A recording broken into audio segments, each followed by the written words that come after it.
This episode, I'm joined once again by Steve Dowden to discuss his book, Modernism and Mimesis. I'd like to say a big thank you to my paying patrons and subscribers for making all of this work possible. And if you'd like to support the podcast going into 2024, please find links in the description below. Otherwise, I hope you all have a great new year. Enjoy. Steve Dowden, thanks once again for joining us on Hermitix podcast. This episode, we're going to be discussing your 2020 book, Modernism and Mimesis, which is published by Palgrave Macmillan. This is a book that if I was to hastily describe it in a single sentence, like a single sentence thesis, that there is much, much more going on, especially with Mimesis. If we're just to focus on that modernism aspect for the time being, in a single sentence, the thesis of this book, which is really pushing against a lot of the typical approaches to modernism in literature, in art, and as a movement as a whole, is modernism is not this overly complex sort of upper middle class thing to try really challenge and be elitist and be overly complicated and be obscurantist. Modernism, your argument is actually modernism is doing almost the inverse of that, and it's allowing people entry into a very simple way of writing, of creating. It's about the simplicity of experience. Am I somewhat on the right lines there? Yeah, that's right. That's what I'm up to. Mm-hmm. You've got. We'll sharpen that. There are complexities to that, but yes, that's the main idea, and that seems to be what the people who have read the book have been most drawn to. The idea that modernism is not necessarily about sort of an elitist intellectualism. But it's about simplicity. Look at the artworks of Matisse. They're super simple. So why shouldn't we have begun with the idea of simplicity? Why did we automatically start with the idea of complexity in modernism? I think there's a historical answer to that question, but it skewed our understanding of modernism from the very outset of the idea of modernist artwork. So I guess the question to ask in terms of the genesis of this book is, was there a point where you were reading maybe a modernist text or looking at some modernist art and you thought, no, I need to write about the idea that other thesis is kind of ridiculous? I mean, is that where it sprung from? Sort of, I'm jumping back to our previous discussion on Bernhard. Did it spring from a sort of outrage at that idea? No, well, the outrage grew slowly. This is a book with a long genesis. It began in the late 1970s when I started graduate school. So at that time, I began to become a regular reader of the New York Review of Books. And every time I picked the thing up, somebody would be talking about modernism. Here I was, a student of German literature. And in German literature, I never heard of modernism. There wasn't, really still isn't, any such word. So I wondered, well, what is modernism? So I began to look into it. And the more I looked, the more I realized nobody really knew what it was. It was something people talked about as if they knew. And what they were really talking about was only a certain small set of writers, Pound, Eliot, James Joyce especially, and just a handful of others. So there was no real concept of modernism, certainly no definition of it, and probably there should not be a definition of it. So I began to write a dissertation about modernism in German literature.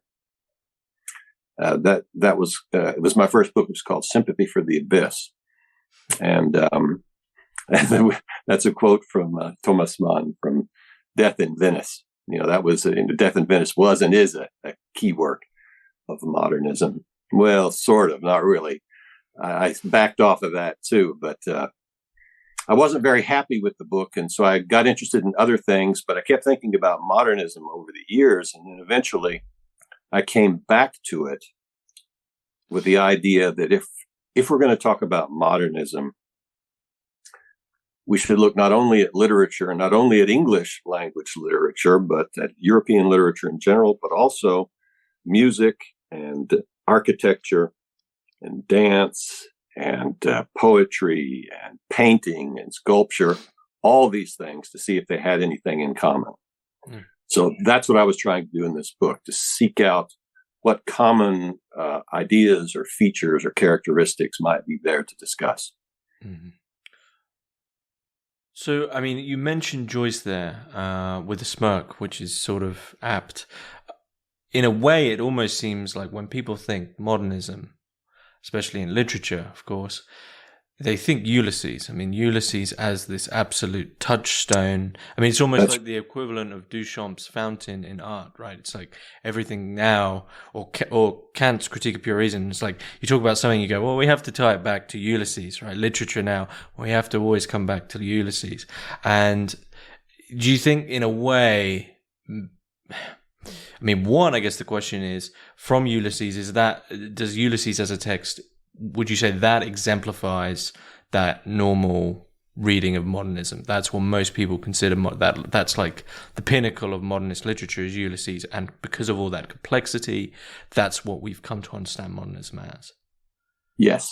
So Ulysses is the epicenter of the conventional definition of modernism.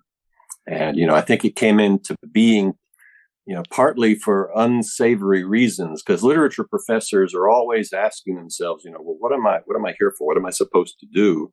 Then along comes people writing really difficult works of art like Joyce and Eliot and so forth. And they say, well, here I can become a mediator of these very difficult texts to students and to the rest of the world. And so that gives them something to do. But that skews, our understanding of early 20th century art and modernism in general, which I think, continues into now. So the question, sort of the central question of my book, or at least the question with which I began, is if you look at Joyce's Ulysses, which everybody seems to agree is a modernist work, and you look at Kafka's Castle, which everybody seems to be is a modernist work, how can two books that are so absolutely opposed to one another both be modernist works? And the answer, I think, is they can't be. So I decided, how shall I think about this? What's the key to understanding the nature of this distinction, and what might this distinction have to do with modernism? And what it seems to me to be is that they have a different understanding of language and the right way it relates to the world. James Joyce is very optimistic about the power of language to capture the reality of everything and name it. Kafka's very pessimistic about the power of language to name everything. He thinks language can name a lot, but it can't name everything. So here I should back up again and explain another underlying thought here. Early in my career, even as an undergraduate, I read Erich Auerbach's great book, Mimesis. The subtitle is The Representation of Reality in Western Literature. It is a wonderful, wonderful book. And it's been important for all of literary criticism, but certainly for my own understanding of what it is I thought I was up to from the very outset. And in Mimesis, Auerbach begins with a chapter called Odysseus' Scar, in which he pits Homeric representation, Homeric narrative against biblical narrative to show how different they are. And the difference is that Homeric narrative, the representation of reality, really believes in the power of language to name everything. It's another language optimistic work. Whereas biblical narrative, and here Auerbach seems to be following Kierkegaard in the understanding of the binding of Isaac. The Bible, he says, biblical narrative leaves things out. It omits things. It's fraught with background. It never tells you everything. In the case of the binding of Isaac, when the angel comes and frees Abraham of this responsibility of sacrificing his son, what does Abraham say? Nothing. He says nothing at all. And, the reader of the Bible, the interpreter, is thrown back on his or her own resources to figure out what this silence means. So there are two concepts of mimesis at work here. One is where language has the power to say everything, and the other is that it's more expression than representation. But I think that's also mimesis, right? It's expressing things by leaving things out. So Auerbach basically drops this biblical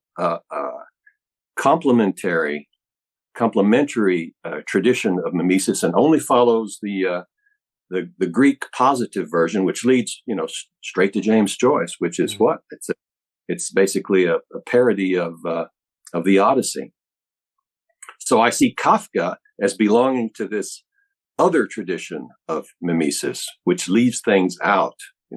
One of my favorite lines in all of Kafka comes from his very last story, Josephine the Singer, or The Mouse People, in which the narrator of that story, it's all about Josephine, who's the singer, and it's piping, it's whistling or squeaking, or it's what they do, and they can't figure out what makes her squeaking different from anybody else's.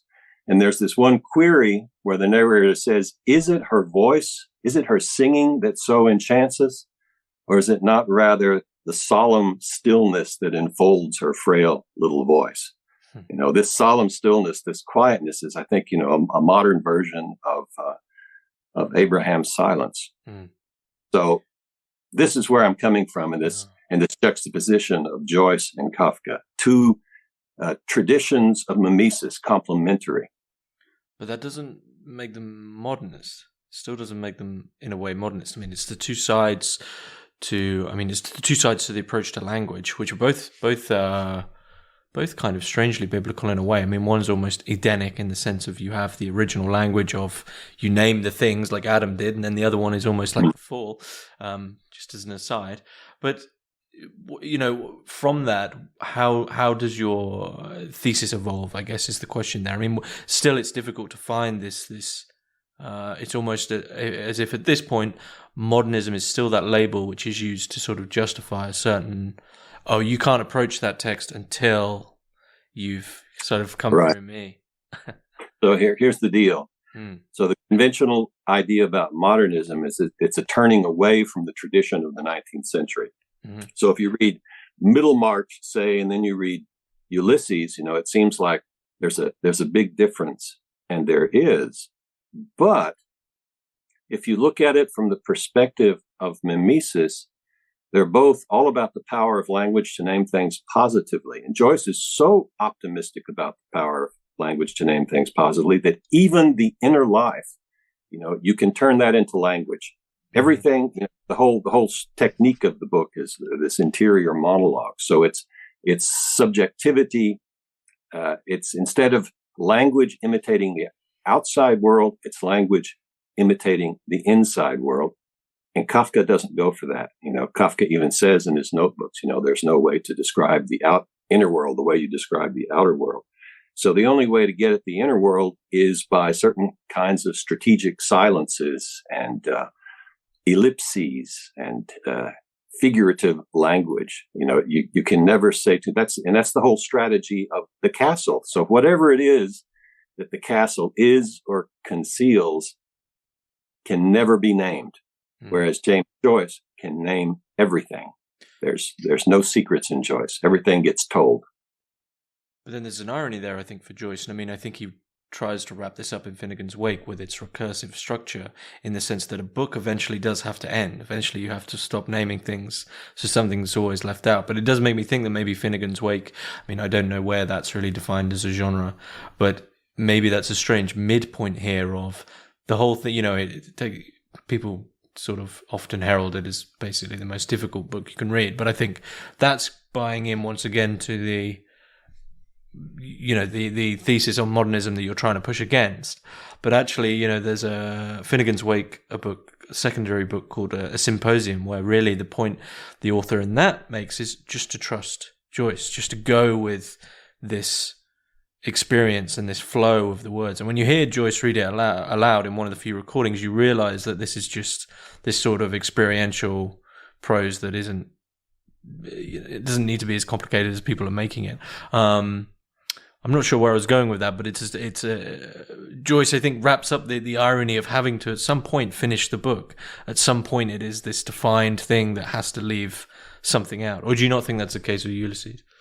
Well, in that selection of essays that you're talking about, Beckett has an essay in which he says about work in progress, which was what Finnegan's Wake was called before it was Finnegan's Wake. He says, this book is not about something. This book is something. Mm.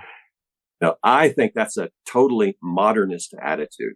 I think also Beckett was probably talking more about himself and his own aspirations than he was about Joyce, but he's still probably right about Finnegan's Wake. Mm. So that's why I concentrate more on Ulysses. Finnegan's Wake gets mentioned in passing, but I don't really understand exactly what to do with it. Maybe I'll develop this further, but Finnegan's Wake is sort of a problem. Mm. Mm. But it does, I mean, you were mentioning there, I mean, there's this other key element of modernism in the sense that the prefix is modern, you know, and which inherently is this sort of self-aggrandizing and self-congratulatory term, right? Of like, we are the moderns, we are the new, in a way, we are the best is often the conflation. But it, you know, you were mentioning about the idea of this split, like, okay, we're now in the modern era, we move from Middlemarch. But then if you think about a book like Lawrence Stern's Tristram Shandy, which is just slap bang in the middle of all this, is this strange, you know, a strange text which breaks everything up. Do you think in a way, the genres aren't really all that helpful? Because once you, as you have done, begin to look at, say, Kafka and Joyce, you could say, well, what use is this now if you're lumping all of these together? And also when 200 years down the line, 200 years previous, we had Tristram Shandy, which is breaking things apart. So Tristram Shandy, I would say, belongs to this other tradition of mimesis, right? Mm-hmm. That points toward Kafka, not toward Ulysses. Mm-hmm. So my argument is that basically, and this really isn't my argument, it's T.S. Eliot's argument, is that Ulysses is the grand culmination of Victorian fiction. Mm-hmm. And I think that makes perfect sense. He said that to, I can't remember where he said that. It turns up in Virginia Woolf's diaries. I think it was at a party. But maybe he wrote it in an essay too. I'm not sure. But in any case, he said it. And I think it's right because James Joyce has more in common with Middlemarch than he does with Kafka. So he's the very end of the 19th century tradition. And so if there's a turning that takes place, it takes place with Kafka and with Beckett. So stereotypical modernism isn't modern. That's right. That's right. Do you think there's what is the relationship between modernism and modernity? So modernity, what is modernity? We got the ancient world, the medieval world, and the modern world. So when and where and how does the modern world begin? The conventional answer, which I accept, is that it begins probably with discourse on method. It begins with Descartes and Cartesian doubt. And what does he doubt? He doubts that everything exists until he gets to the point where he can't doubt anymore that he's doubting. Mm-hmm. And so the ego, the subject, becomes the foundation of the world. Mm-hmm. And the world is nature. Mind and nature is divided for good. So modernity is all about subjectivity. This is Heidegger's point in his essay, The Age of the World Picture. And that was certainly decisive for my own thinking. So I think that modernism is all about overcoming the subjectivity of modernity. Mm. And James Joyce, is all about this is all about subjectivity. Kafka is not. Kafka's about the impossibility of subjectivity, as is Beckett. Right? All we have is language, for better or for worse. And there are other figures. Look at Heinrich von Kleist, for example, whom Kafka admired greatly. So it's a sad and funny story. He lived in the Enlightenment. He was born in 1777, and he was an Enlightenment man. He thought all you have to do is believe in reason. Make a plan for your life. He wrote an essay about this. You have to make a plan for your life. You stick to that plan. You think scientifically and reasonably, and life will fall into place. And then, in about 1790 or so, he read the Critique of Pure Reason. Mm-hmm. And he discovered that Kant was saying, well, yes, there's very much you can do with reason, but reason has its limits. and this did not worry Kant or his followers one little bit, but it crushed Kleist. Because after you reach the limit of reason, then you find a thing in itself about which we can ultimately know nothing. Mm-hmm. And Kleist found this, he was an odd guy. He found this deeply disturbing because it meant that he couldn't really know anything. He said, it's like wearing green glasses. The whole world looks green and you can never know what it really looks like. Mm-hmm. And this transformed him into a writer. And he began to write plays and stories about all kinds of contingencies in life that you can't account for, and that the subject's reliance on reason is an illusion. So you can see why this appealed to Kafka so much. The only tool we have for grasping the world is language, and it's unreliable, but still it's all we've got. So that's what made him a writer, and that's what he was doing as a writer, trying to understand how much and what he could really take of reality for himself and deal with. So the irony here then is that all we've got is language, but yes, in the sense that Joyce is using it, we are harking back to almost, the Enlightenment mindset of, we just use language to describe absolutely the most intricate details, 1,000-page novel, etc., of a 24-hour period, etc., etc. And then, of course, the irony then moving through to someone like Kafka, and as you've said, is the importance, in a way, is to a degree language, but it's to the extent that language leaves something out, which we then see exacerbated in the likes of Beckett, maybe people like Chiron, maybe. But, as it gets more and more and more minimal to the extent of just leaving more and more things out. So this void that we have against language is now our means of communication. What's communicated is in the gap. But the one thing that really interests me here is the way that you describe Kafka in the sense of what is left out. Is it in a way and the way that you describe this, all that's left is the subject, is once again stereotypically. We've had the stereotype of modernism. It's stereotypically postmodern. Right. There's no overarching narratives left. There's no objectivity left. All we've got left is this sort of relativist position.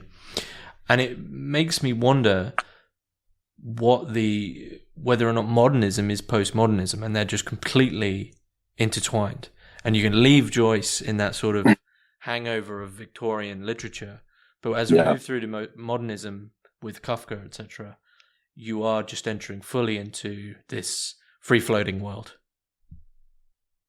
Well, my view is that postmodernism was just an academic boondoggle. It never happened.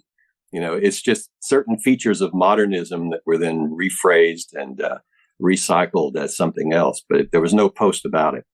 It was just a failure of certain writers to look at the big picture of modernism and not. I think we're still in the modernist period, the late modernist period. You read somebody like Fleur Yegi, a writer I admire immensely. She's totally a modernist, totally. Coming straight out of Robert Walser. Walser and Kafka are closely affiliated. So so I think you're right. Postmodernism never happened, and it's just kind of an embarrassment now to talk about it. As we move away from that complexity, though, into the likes of Kafka, what is, the modernism that you're articulating and defending? What are these modernists trying to do with this simplicity? Well, they're trying to overcome the myth of the power of the subject. We can never know the world entirely, and we best get used to it. But it's not such a bad situation because art itself is exhilarating. Why did Kafka write? He wrote because he found it exhilarating, because he could latch on to little pieces of reality that seemed persuasively real, certain kinds of experiences, and other people can read these experiences and also feel. Heidegger always wants people to feel at home in the world. I don't think Kafka ever wanted people to feel at home in the world. He wanted them to feel the way they really felt, whether it was at home or not at home. He just wanted to get things right. He wanted to get it right. And you can't get it right by subscribing to a philosophical system, So these modernists have a lot in common with anti-systematic philosophers like Nietzsche. Nietzsche also wanted to knock the bottom out of subjectivity. That's what the Dionysian is. That's a closer, more authentic relationship to the real, rather than believing in the absolute power of the individual subject and the absolute power of reason and the myth of progress. Are people, simple question, are people happier now than they were 2,000 years ago? Probably not. No one's ever been happy. I refuse to believe it. It's interesting. Okay, but the question is, are we more unhappy now than we were 2,000? Well, maybe. Well, we spend a lot of time redefining it into something very, very easy to achieve, and no one wants to admit that, it's very easy to achieve happiness, but that doesn't necessarily state whether or not it's fulfilling, right? I mean, I'm not huge on Zizek, but I'm very much with him on the idea of stuff happiness, because the happiness that we've got is really boring, and I have no interest. I have no interest in going on a cruise ship or whatever it might be. More like comfort and convenience and entertainment. Yeah, that's not happiness. No, what's happiness? Not having to think about those things. So if people 2,000 years ago were more happy than we are, in a world where disease was a kind of problem that it isn't now, or maybe it is, but they had less recourse than we had. I don't think they were unhappier, and they might have been happier because they weren't quite so self-conscious, not so self-absorbed. This is Hegel's thesis of the unhappy consciousness. When you begin to think too much about yourself, then you really can't be happy. If you just sort of live in the world, neither subjectively nor objectively, if you just carry on your life without thinking about yourself too much, you're likely to feel more fulfilled. So I'm gonna throw something rather abstract at you and see what you make of it. I mean, I spoke earlier about you spoke about Auerbach's the two forms of mimesis there, in the terms of, naming everything, which I sort of said it reminds me of Adamic Garden of Eden, the above. Adam had the power to name everything exactly, and the name was one-to-one. It's sort of like the phenomenological, I don't know, I pure idealism. Like, that is what I've just named it. And then we have the fall, and we have the Tower of Babel, and all of a sudden all language gets muddled up, and we can't articulate anything. And this seems to relate, these two forms seem to relate to, this notion of what Joyce is doing is very much the Victorian Enlightenment sensibility of the above, of something logocentric, of like abiding by this higher reason to name everything, which is like the vertical, right? Like some higher cause which allows us to say have an objectivity and an authority. And it seems the way you articulate modernism is a sort of a complete dissipation to the horizontal, falling into, you mentioned Heidegger being in the world, like this inherent familiarity. We don't need the higher anymore. We don't need the above, the beyond. Fall into and just dissipate into experience itself. Kind of like with Finnegan's Wake, there is experience, and you don't second guess it, because when you start second guessing it, you abide by, something else, be it even a lecturer. He says, "Oh no, you can't understand that until you've come through me." What do you make of that? Well, let me pull out the piece of Finnegan's Wake that speaks most directly to me.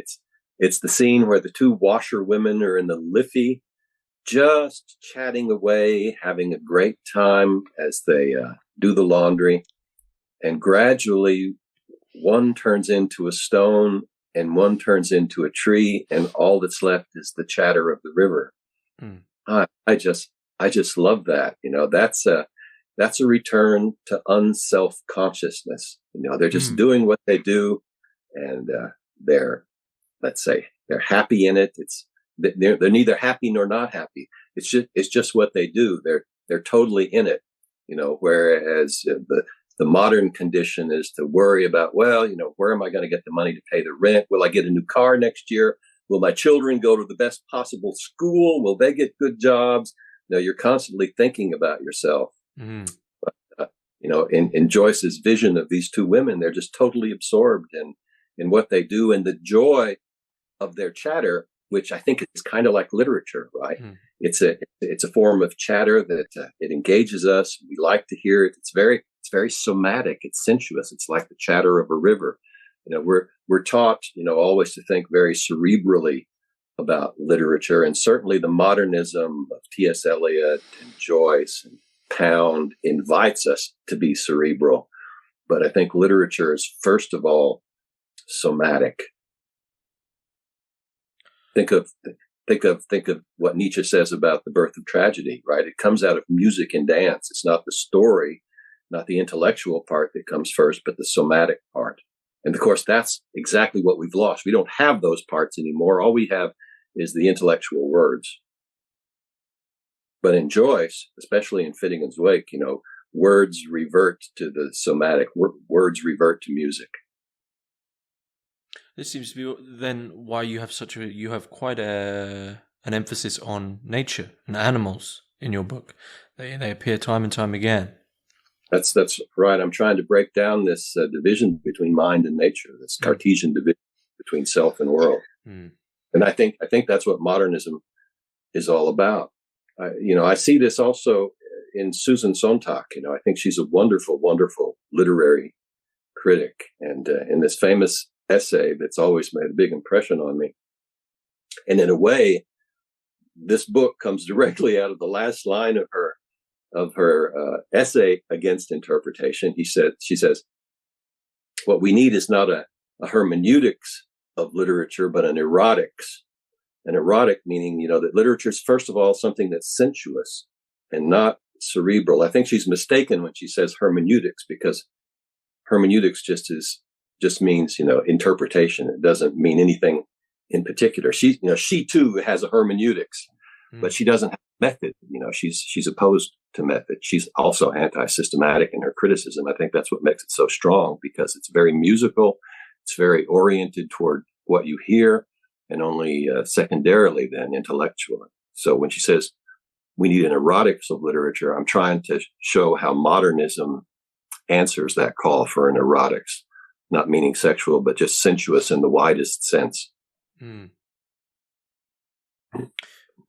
But to reference something I wrote, there's a great irony. I don't know if you'd agree with this. Something I wrote actually when I was doing my undergrad in fine art. It was my dissertation. And there's a great irony that almost every academic I know, their undergrad is a thesis, the master's is the antithesis, and then when they go on doing Ph.D, they go back to the first thing. And it's sort of, you always get haunted by that first thing you write. And my dissertation was on the problem of irony in the modern world. And the basic point in a nutshell was, if an artist was today to paint, let's say, a landscape painting like John Constable, just a landscape, a very sincere landscape painting, it would, by these people who are, the elite, the stereotypical modernists, they would immediately put that blockade up and say, I see what you're doing there. It's ironic. And it was about this paradox of, how can we actually be sincere now? Because we always are just like, we have this second guessing. We have this almost parasite of the hermeneutic, the ideas. And it's almost like we've entered into a time where, a painting can't just be a painting. A description of lilies can't just be a description of lilies. There is always this other thing, and an inability, something is always in the way of us just having the experience. Yeah, that's this self-consciousness I was talking about. That is self-consciousness. You just can't be direct. For my version of exactly the same problem is as when I was young and adolescent, I was a great reader. I just loved reading. And then I got to college and found out I'd been doing it all wrong. Right? I wasn't nearly intellectual. I didn't have a theory, right? I didn't have a method of criticism. So I spent a lot of time over the next few years learning about all the methods and all the theories possible. I went from living and going to school in West Texas to Berkeley. And when I got to Berkeley, all anybody was talking about was Derrida and Derrida or Marx. Those were sort of the two poles. So you had to sign on one or the other. And, it took me a long time to unlearn that. Maybe the decisive moment was once when I went to a very large Rothko exhibition So Rothko, there's a painter with no cerebral content at all. It's purely sensuous. And I thought I felt the power. I felt the mana. I thought, this is just great.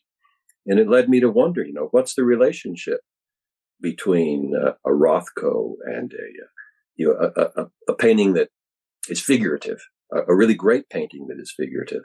And I think that the answer is that that the figurative, what makes a figurative painting work is really the same thing that makes a Rothko work. It's the sensuous interplay of the colors and the forms, and there's a theme too, but it's really the sensuous part that comes first. So this is the same thing as Nietzsche's thought. It's the dance and the music that comes first, and the cerebrality is then added on afterwards. And then if you fetishize the cerebrality, it gets, it overtakes everything else, and then you become obsessed with theories of interpretation and so forth. And you've sort of talked yourself into a kind of self-consciousness that you can't overcome. Mm. Does that make sense? It does make sense. It does make sense. I mean, I was thinking while you were speaking about this sense of not getting caught up in the theories and the cerebral nature of things, in the sense of, in terms of art history, the moment when in a way, metaphorically speaking, the walls of the USSR come down, and we sort of go, okay, well, let's see what art has been produced here, and what are we presented with is Kazimir Meleevich's Black Square, the cosmic black void, right? And it's almost like, okay, well, what's been going on over here is I don't know, whatever, I guess abstract expressionism to a degree, the American masculinism, this vital thing, and then you open the floodgates over here, and it's not cerebral. Both of those aren't cerebral, but you understand instinctively, intuitively, what's been going on in the USSR for this sort of the creative passion of artists is, okay, there's this sort of horrible, which is now, I mean, it's even more beautiful now because all the paint's flaking. It's sort of this horrible, rotting black void.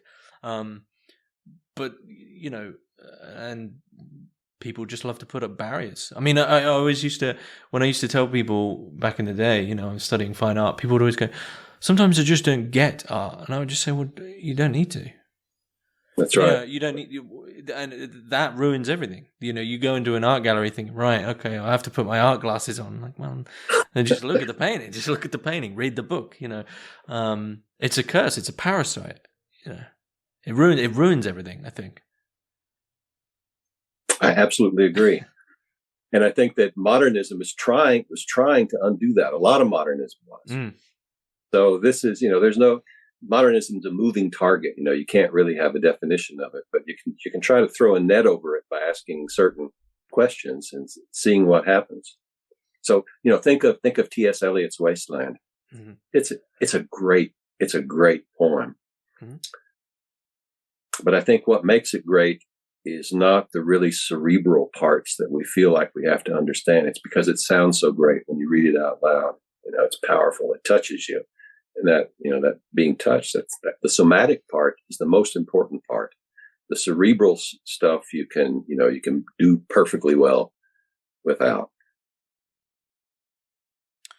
So why then include, almost the most tricky and trickstery of artists in your book, Marcel Duchamp, especially his, infamous and just almost timeless now painting piece, Given, which I believe has another name, which is yeah. Why? Given and the Illumination. That's in there because I went to the museum in Philadelphia and I saw it. It made me mad. So have you ever seen it?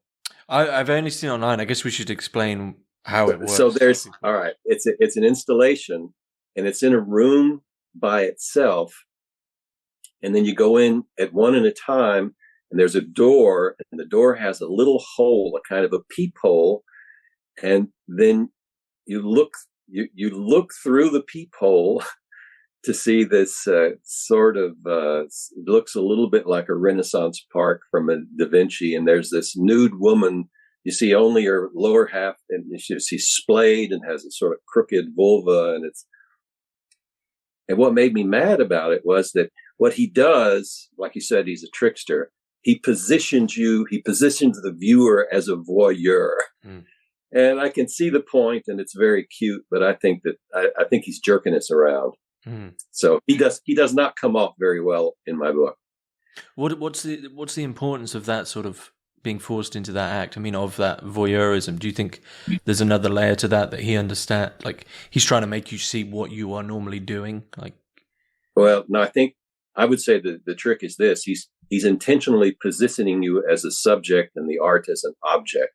Mm. And I think the force of the modernism that interests me most is overcoming that field. You don't have to be a subject looking at an object. You can just be a person looking at a painting or experiencing a painting. I think the Rothkos are another good example of that. They're close and they're big and the color's intense. It's not a subject-object situation. Mm. You're not. I mean, you can try to be very intellectual about it. It's kind of hard not to, but the paintings are so good and so powerful that it becomes just a unitary experience rather than a subject-object situation. But Duchamp, in this late work, he gave up art, to become a chess player. Mm-hmm. Why a chess player? That's something, that's also something that's sort of unitary. It's a game. It's something you do. It's something that you're absorbed in, and that's sort of the opposite of this particular work of art of his. Well, I think so. I remember. I think it's a parody of the art world, a parody of the way the art world works, or a parody of the way traditional art works. Yeah, and I think that's why he might have moved. I mean, I think he really enjoyed chess, but I also remember just from his biography that he was very apathetic, very, to be honest, I think to a certain degree lazy. And I wonder if, he's clearly a genius in terms of art. And I do wonder if his genius sort of almost leapt out of bounds too early on. If you think about the things he was doing, you can almost, say, he, well before Warhol, he signed a piece of paper, gave it to his dentist and said, that'll do. And, with the alter ego as well that he had, and of course the fountain and various other things, ready-mades that he did. And the great irony, of course, that none of the fountains now are actually, they're all replicas of the ready-made, which he probably foresaw. And I think maybe he was bored. He saw the game and just thought, why bother? You guys just keep playing the game.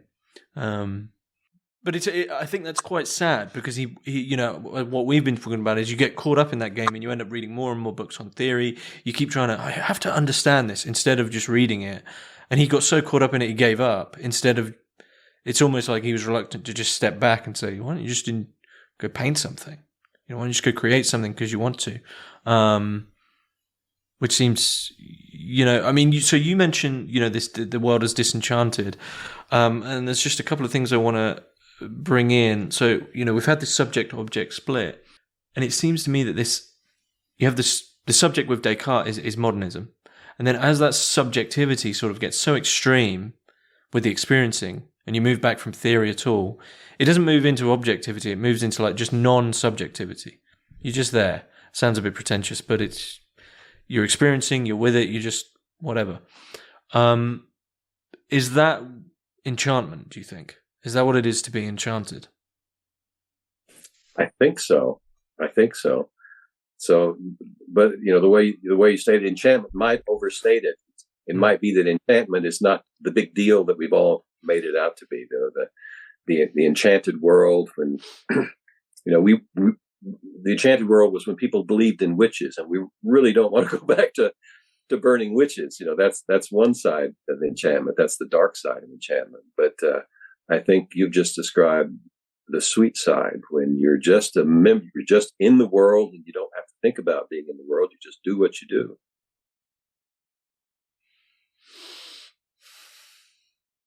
Doesn't bode well for the future of academia, though. I don't know. I mean, the future of academia, it certainly doesn't bode well for the future of academia as it is. But I don't think my little book is going to make a big splash in academia. I mean, it's gonna roll off the academic back like water off a duck. I mean, in fact, this thing was published 3 years ago, and it only ever got one review. So academia will just ignore it. I think if this book has any life at all, it will be from people who are just now becoming graduate students and are getting tired of the bill of goods they're being sold. They might stumble across it and think, well, this might be a way of looking at things. There is an interesting question there. Then there's in terms of this parasitic sort of something invading and saying, right, you can't just approach it yourself. Though you have to put something up, you have to bring in a theory, you have to understand it. Is there an alternative where we can still analyze, still engage, maybe would be the better word, but we don't take it apart? Well, I think I could give you a couple of examples. We talked about one already, Susan Sontag. She's great at this. She's great at this. Another is William Gass, right, the essayist. He's also great at it. So, I think there will always be people like that, but they're probably not going to be in the academy. I guess Gass was. He taught in a university, and Susan Sontag didn't. I mean, that's something to mention, though. I mean, I'm reading The Tunnel at the moment, and I think there's a lot happening there in terms of what you're writing about in Gass's The Tunnel, in the sense of people like to think they've drawn out all of their subjectivity from their, objective, well thought out, theoretical work, and for those who don't know, The Tunnel is a man who's written a book on the Nazis and the rise of Hitler and the atrocities of the Holocaust, which I can't remember. I think it's Guilt and something in Hitler's Germany is the fictional title in the book. But the actual book, The Tunnel, is all his margin notes and his own thoughts, much like, I guess, maybe more Finnegan's Wake, flowing into this book, and you end up with this complete mess, which no one would ever want to sort of publish in the fiction of that book. Maybe that's Gass's little comment on academia, that none of these books are as pure as we'd like them to be. Yeah, I never finished reading The Tunnel. I didn't love it, but I really like his essays, or his little book about translating Rilke. I thought that was wonderful.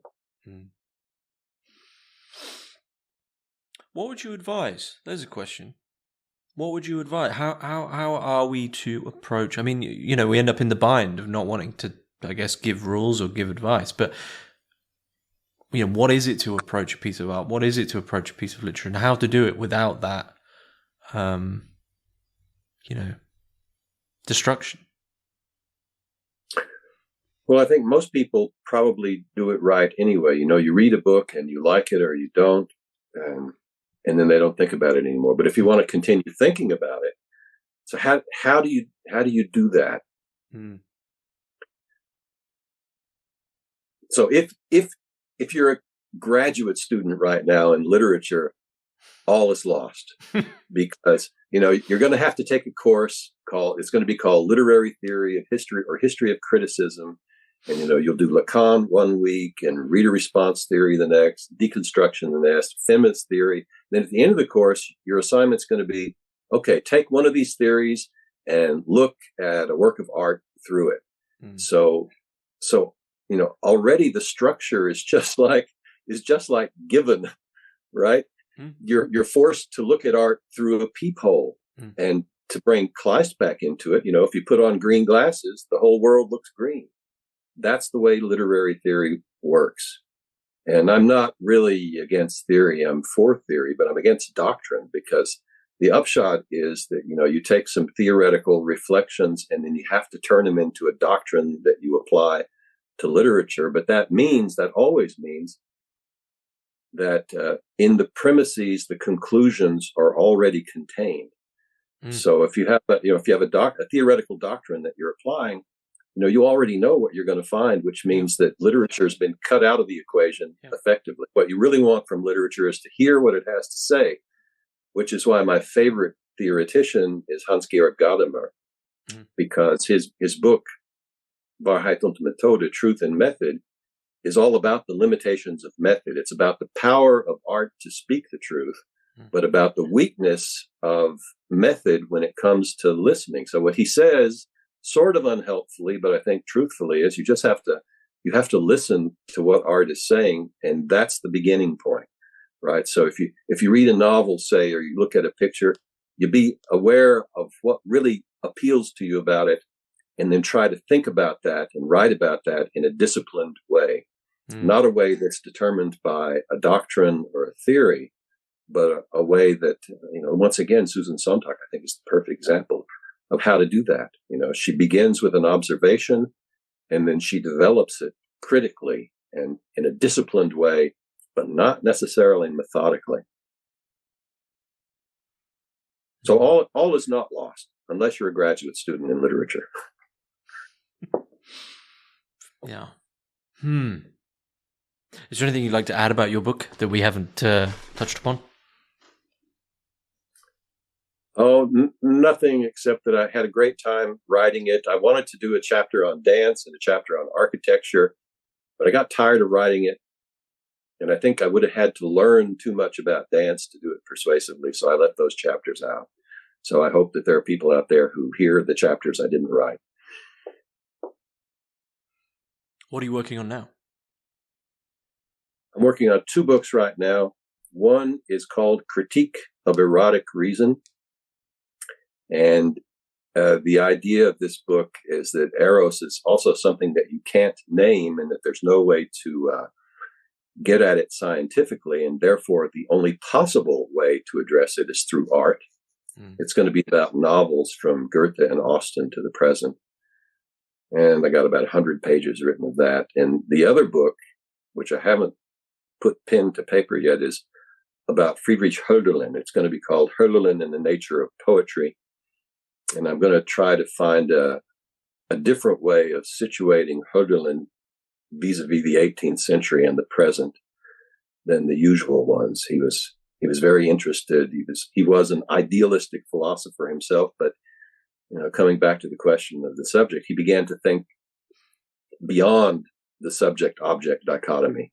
And that's what I'm going to be writing about in Hölderlin, how he does that, and how his poetry is not exactly what it's seemed to be so far because of our excessively intellectual approach to it.